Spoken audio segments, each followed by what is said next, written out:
Selamat pagi, salam sejahtera untuk kita semua. Mudah-mudahan hari ini kalian tetap sehat, tetapi walaupun sebenarnya masih dalam masa pandemi, Ibu berharap hari ini walaupun cuaca di luar mendung, Ibu berharap hati kalian tetap semangat untuk mengikuti pelajaran akuntansi. Di awal pertemuan, kita sudah berbicara tentang sejarah akuntansi, kemudian bidang-bidang akuntansi, profesi akuntansi, dan banyak yang sudah Ibu sampaikan. Dan juga Ibu sudah memberikan tugas. Semoga kalian sudah menyelesaikan tugas itu dan sudah memahaminya. Dan saat ini kita akan masuk pada materi bab 2, yaitu persamaan dasar akuntansi. Sebelumnya itu, jangan lupa absen, baik itu absen online atau absen lainnya, dan tetap semangat walaupun di masa pandemi ini. Ibu berharap karena kalian sudah kelas 12, harus tetap semangat. Kita akan masuk pada materi pertama, persamaan dasar akuntansi. Peta konsep daripada persamaan dasar akuntansi, yakni konsep persamaan dasar akuntansi itu sendiri, lalu ada transaksi atau analisa transaksi dan pencatatan dalam persamaan akuntansi. Nah, konsep persamaan dasar akuntansi ada fungsi persamaan dasar akuntansi, unsur-unsur persamaan dasar akuntansi, dan bentuk persamaan dasar akuntansi. Sementara analisa transaksi dan pencatatan dalam persamaan akuntansi terdiri dari analisis transaksi dan penyusunan dalam persamaan akuntansi. Yang mau dibahas pada pertemuan kali ini yaitu fungsi persamaan dasar akuntansi, unsur-unsur persamaan dasar akuntansi, serta bentuk persamaan dasar akuntansi. Konsep persamaan dasar akuntansi. Proses akuntansi dimulai dari adanya transaksi suatu perusahaan yang akan menyebabkan perubahan pada posisi keuangan. Jadi, kalau misalnya tidak ada transaksi, berarti tidak akan menyebabkan perubahan pada posisi keuangan. Akuntansi akan mencatat kegiatan transaksi tersebut dari awal hingga menjadi laporan keuangan. Sekali lagi, akuntansi akan mencatat kegiatan transaksi tersebut dari awal hingga menjadi laporan keuangan. Apa konsep daripada persamaan dasar akuntansi? Konsep persamaan dasar akuntansi merupakan hal yang paling mendasar dari struktur akuntansi. Adapun yang dimaksud dengan persamaan dasar akuntansi yaitu persamaan yang menggambarkan posisi keseimbangan antara aset, liabilitas, dan ekuitas pemilik dari suatu perusahaan. Ibu ulangi lagi. Persamaan dasar akuntansi merupakan persamaan yang menggambarkan posisi keuangan antara aset yang biasanya kita kenal dengan harta, liabilitas yang kita kenal dengan hutang, dan ekuitas pemilik yang kita kenal dengan modal pemilik dari suatu perusahaan. Nah, fungsi persamaan dasar akuntansi. Apa sih sebenarnya fungsinya? Persamaan dasar akuntansi itu berfungsi untuk mengetahui perubahan kekayaan setiap terjadi transaksi dalam perusahaan, dan juga untuk mengetahui berapa yang telah digunakan dan dibelanjakan dalam suatu periode akuntansi. Persamaan dasar akuntansi ditujukan sebagai berikut, yakni aset sama dengan liabilitas tambah ekuitas, atau aktiva atau harta sama dengan hutang atau kewajiban tambah modal.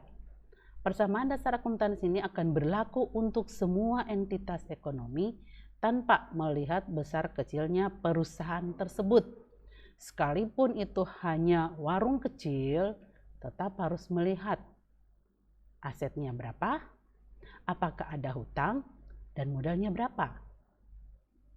Itulah persamaan dasar akuntansi.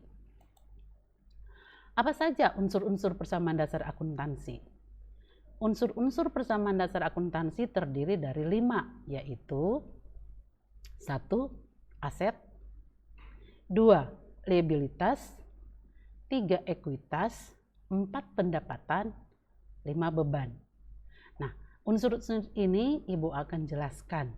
Apa sih sebenarnya aset itu? Apa sih sebenarnya liabilitas itu? Dan seterusnya. Kita mulai dari aset. Aset atau bisa juga disebut dengan harta, dalam akuntansi diartikan sebagai sumber daya ekonomi atau kekayaan yang dimiliki perusahaan yang diharapkan dapat memberikan keuntungan atau manfaat ekonomi di masa depan dalam bentuk aliran kas atau setara kas kepada perusahaan. Manfaat ekonomi di masa depan dari pemilik aset itu dapat berupa aset tersebut digunakan baik sendiri maupun bersama-sama dengan aset lain untuk menghasilkan barang dan jasa perusahaan yang dijual perusahaan itu sendiri. Yang kedua, aset tersebut dipertukarkan dengan aset lain. Yang ketiga, aset tersebut digunakan untuk melunasi liabilitas atau utang atau kewajiban. Yang keempat, aset tersebut dibagikan kepada para pemilik perusahaan. Ibu ulangi lagi.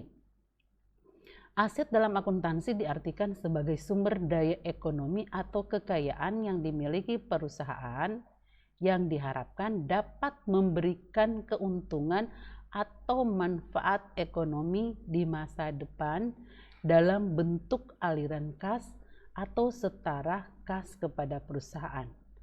Di situ ada kalimat memberikan keuntungan atau manfaat ekonomi di masa depan. Maksudnya apa dengan manfaat ekonomi di masa depan? Maksudnya bahwa pemilik aset itu dapat berupa aset dari diri sendiri maupun bersama-sama dengan aset lain untuk menghasilkan barang dan jasa perusahaan yang dijual perusahaan. Yang kedua, aset tersebut dipertukarkan dengan aset lain. Yang ketiga, aset tersebut digunakan untuk melunasi liabilitas. Dan yang keempat, aset tersebut dibagikan kepada para pemilik perusahaan. Contoh, aset tersebut digunakan baik sendiri maupun bersama-sama dengan aset lain untuk menghasilkan barang dan jasa perusahaan yang dijual perusahaan. Misalnya, Ibu Jupon memberikan harta berupa uang kepada perusahaan. Seperti itu, untuk digunakan dalam proses perusahaan tersebut. Yang kedua, aset tersebut dipertukarkan dengan aset lain. Bisa juga harta itu kita bisa beli dengan harta lain, misalnya beli perlengkapan dan lain-lain. Atau bisa juga aset tersebut digunakan untuk melunasi kewajiban atau utang. Dan yang terakhir, aset tersebut dibagikan kepada para pemilik perusahaan kalau dalam proses itu mengalami suatu posisi keuangan yang baik. Tuh. Kita lanjut. Adapun jenis-jenis aset. Aset berdasarkan tingkat likuiditasnya, di mana aset dibagi menjadi 5 jenis, yaitu ada aset lancar atau yang disebut dengan harta lancar. Aset lancar adalah aset yang sangat mudah diuangkan dan umur pemakaian aset tersebut kurang dari 1 tahun, serta pada umumnya hanya digunakan 1 kali dalam proses produksi. Contoh dari aset lancar adalah kas. Tadi Ibu katakan bahwa aset lain bisa ditukarkan dengan aset yang lain. Kemudian ada piutang, kemudian ada perlengkapan, persediaan barang dagang, beban dibayar di muka, dan pendapatan yang masih harus diterima. Itu yang disebut aset lancar atau harta lancar. Yang kedua, ada yang disebut dengan investasi. Apa itu investasi? Investasi adalah sejumlah harta perusahaan yang diinvestasikan pada perusahaan lain atau dalam bentuk surat berharga dengan tujuan untuk memperoleh keuntungan atau bunga. Contoh, investasi dalam saham dan obligasi. Itu yang disebut aset berupa investasi. Dalam hal ini aset lancar. Kemudian ada aset tetap atau harta tetap. Apa sih sebenarnya harta tetap itu? Harta tetap merupakan aset perusahaan yang umur ekonominya lebih dari 1 tahun dan dapat digunakan berkali-kali. Jadi ada perbedaan antara aset lancar dan aset tetap atau harta lancar dan harta tetap. Di mana kalau harta lancar digunakan habis dalam 1 tahun, sementara harta tetap lebih dari 1 tahun. Nah, setiap aset tetap memiliki akun lawan atau kontra account, yaitu akun penyusutan, kecuali tanah.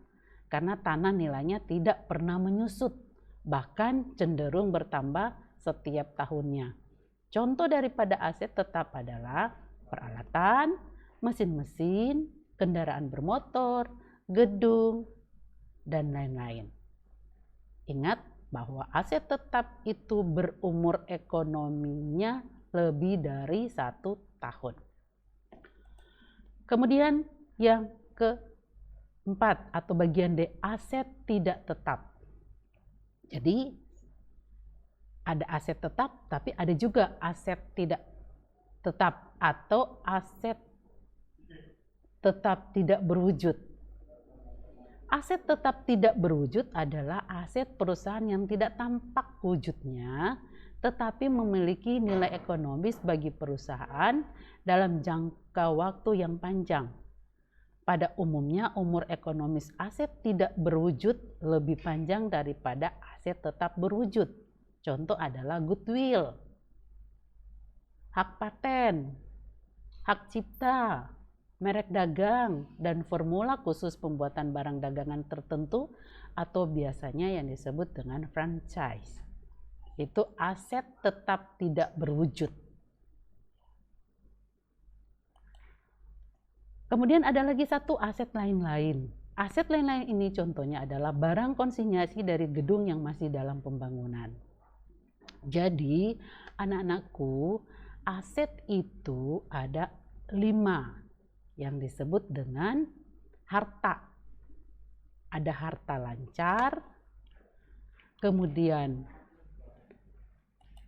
ada investasi, ada aset tetap, ada aset tetap tidak berwujud, dan yang terakhir aset lain-lain. Itu yang disebut harta. Dimana kalau harta lancar juga ada bagiannya, ada kas, ada piutang, ada perlengkapan, seperti yang sudah Ibu sampaikan tadi. Kemudian kita akan bahas tentang liabilities atau hutang. Apa sih sebenarnya liabilities itu atau hutang itu? Hutang adalah pengorbanan ekonomis yang harus dipenuhi oleh perusahaan pada masa yang akan datang sebagai akibat dari kegiatan usaha. Liabilities juga merupakan kekayaan perusahaan yang berasal dari pihak ketiga yang diperoleh biasanya dengan melakukan pinjaman. Maksudnya apa di sini, anak-anakku? Bisa saja yang tadi pada saat kita buka satu usaha, modal kita belum cukup untuk usaha tersebut, maka perusahaan ini harus meminjam kepada pihak ketiga agar supaya perusahaan itu bisa beroperasi. Itu maksudnya. Nah, liabilitas dibedakan menjadi ada jangka pendek dan ada jangka panjang. Untuk liabilitas atau hutang jangka pendek merupakan kewajiban yang harus segera dilunasi paling lambat dalam satu periode akuntansi. Contohnya adalah utang usaha atau account payable atau wesel bayar, not payable, atau juga pendapatan diterima di muka. Bisa juga beban yang masih harus dibayar. Nah, itu yang masuk di dalam utang jangka pendek atau kewajiban atau liabilitas. Sedangkan liabilitas jangka panjang atau hutang jangka panjang merupakan kewajiban yang waktunya lebih dari satu periode akuntansi. Contohnya adalah hutang hipotek atau hutang obligasi. Nah, itu kita bicara tadi tentang hutang atau liabilitas. Kemudian ada yang disebut dengan ekuitas. Ini unsur yang ketiga, ekuitas atau modal. Ekuitas adalah hak residual atau aset perusahaan setelah dikurangi semua liabilitas.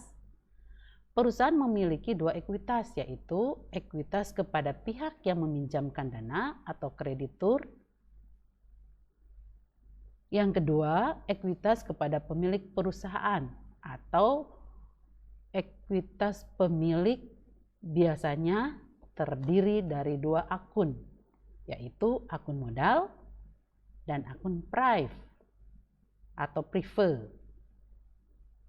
Jadi kalau ada modal dari pemilik, kemudian pemilik itu akan mengambil uang untuk keperluan pribadi, maka ada prive-nya atau prive. Akun modal menunjukkan klaim pemilik terhadap aset perusahaan setelah dikurangi total liabilitas. Atau akun modal ini biasanya diikuti dengan nama pemilik. Contoh, Ibu Jupon mendirikan satu usaha salon. Ibu Jupon menyetorkan atau menginvestasikan modal. Maka modal yang diinvestasikan itu disebut modal Bu Jupon. Sementara itu akan muncul akun prive, menunjukkan jumlah pengambilan kas atau aset lainnya dari perusahaan oleh pemilik untuk kepentingan pribadinya dan merupakan penurunan terhadap jumlah ekuitas atau modal. Contoh, ekuitas lainnya adalah modal saham dan laba ditahan. Itu kita bicara tentang ekuitas atau modal. Unsur yang berikut adalah pendapatan. Nah, pendapatan merupakan aliran masuk atau peningkatan lain atas aset atau penurunan liabilitas perusahaan sebagai akibat dari aktivitas penyerahan atau penjualan atau pembuatan barang dan jasa atau juga aktivitas lain yang merupakan kegiatan utama perusahaan yang dilakukan secara terus-menerus. Jadi, kegiatan ini harus terus-menerus. Unsur yang terakhir adalah beban atau biaya. Beban merupakan arus keluar atau penggunaan lain atas aset atau peningkatan liabilitas karena adanya penyerahan atau pembuatan barang atau jasa dengan melalui aktivitas lain yang merupakan kegiatan utama perusahaan yang dilakukan secara terus-menerus. Jadi kalau pendapatan merupakan aliran masuk, kalau beban merupakan aliran keluar dengan pendapatan sebagai peningkatan lain atas aset atau penurunan liabilitas perusahaan, sementara beban merupakan penggunaan lain atas aset atau peningkatan liabilitas karena adanya penyerahan atau pembuatan barang dan jasa. Nah, itulah unsur-unsur daripada persamaan akuntansi. Sekarang kita masuk kepada persamaan akuntansi merupakan konsep dasar pencatatan akuntansi sistem berpasangan atau double entry. Seperti di sejarah pada pertemuan pertama, bahwa muncullah akuntansi itu karena ada pembukuan berpasangan. Jadi kalau ada debit, pasti ada kredit. Nah, makanya disebut dengan pembukuan berpasangan. Setiap transaksi sesuai dengan prinsip berpasangan dicatat dalam dua lajur. Dua lajur akun yang terkait sehingga hasil persamaan akuntansi selalu menunjukkan keseimbangan. Saya ulangi lagi, setiap transaksi sesuai dengan prinsip berpasangan yang dicatat dalam dua lajur akun yang terkait sehingga hasil persamaan akuntansi selalu menunjukkan keseimbangan. Aset atau harta adalah kekayaan yang dimiliki oleh perusahaan, sedangkan hak atau klaim atas kekayaan disebut pasifa. Jika hak atau klaim atas kekayaan itu adalah pemilik perusahaan itu sendiri, maka dapat ditulis persamaannya sebagai berikut. Aset sama dengan ekuitas pemilik atau harta sama dengan modal pemilik. Itu persamaan akuntansi yang pertama. Selain dari pemilik, hak atau klaim atas kekayaan yang berasal dari pihak lain atau kreditur yang dikelompokkan ke dalam liabilitas atau hutang.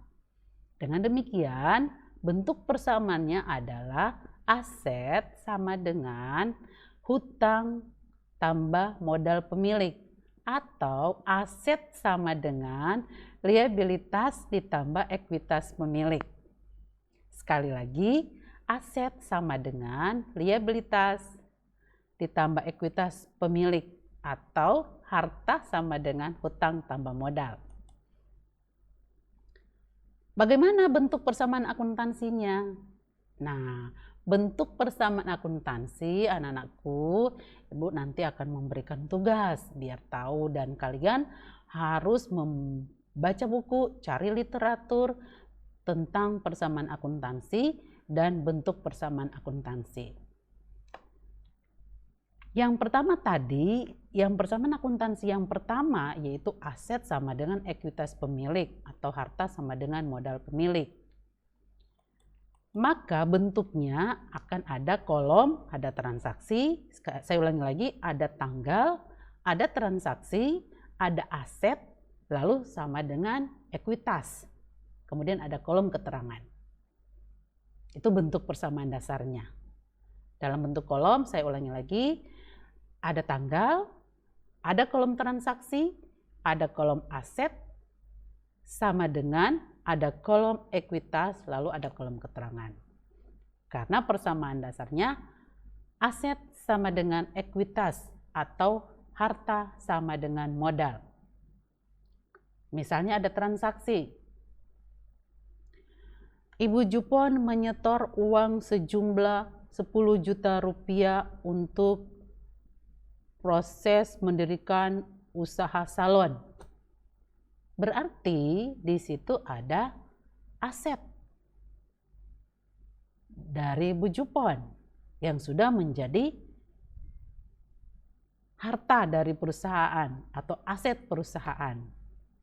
Lalu ada modal perusahaan. Ingat di materi pertama. Dibaca lagi. Kemudian ada bentuk persamaan dasar yang berikut, di mana ada klaim atas kekayaan yang berasal dari pihak lain atau kreditur, seperti Ibu sudah ceritakan tadi bahwa apabila modal yang disetor pemilik itu belum cukup, maka bisa saja perusahaan itu bisa meminjam pada pihak ketiga atau pada pihak lain. Maka disebut kreditur. berarti itu akan muncul hutang. Maka bentuk persamaannya adalah aset sama dengan liabilitas ditambah ekuitas pemilik, atau harta sama dengan utang tambah modal. Bentuknya seperti tadi, hanya saja bertambah liabilitas. Jadi ada tanggal, ada transaksi, ada aset, lalu sama dengan liabilitas ditambah ekuitas, kolom liabilitas, lalu ada kolom ekuitas, kemudian ada kolom keterangan. Nah, anak-anakku, di dalam aset itu seperti bahasan di awal-awal, aset itu ada aset lancar, ada aset tetap tidak berwujud. Nah, kalau misalnya yang dibeli itu adalah perlengkapan dengan pembelian secara tunai, maka ada aset lancar di dalam, yakni ada kas akan berkurang dan ada perlengkapan bertambah. Maka akan ada kolom di aset itu yang dibagi, ada kolom kas dan ada kolom perlengkapan.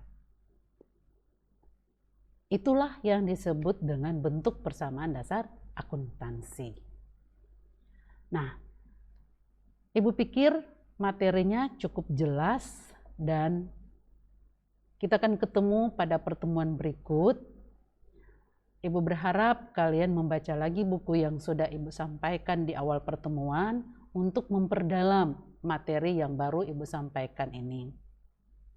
Pada pertemuan keempat nanti, kita sudah mulai menganalisa transaksi dalam bentuk persamaan dasar akuntansi.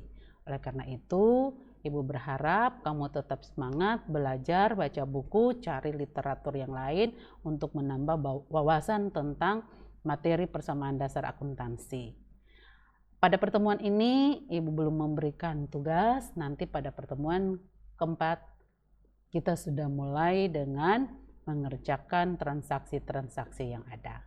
Terima kasih anak-anakku, tetap semangat dan selalu bahagia untuk menghadapi COVID-19 ini. Terima kasih.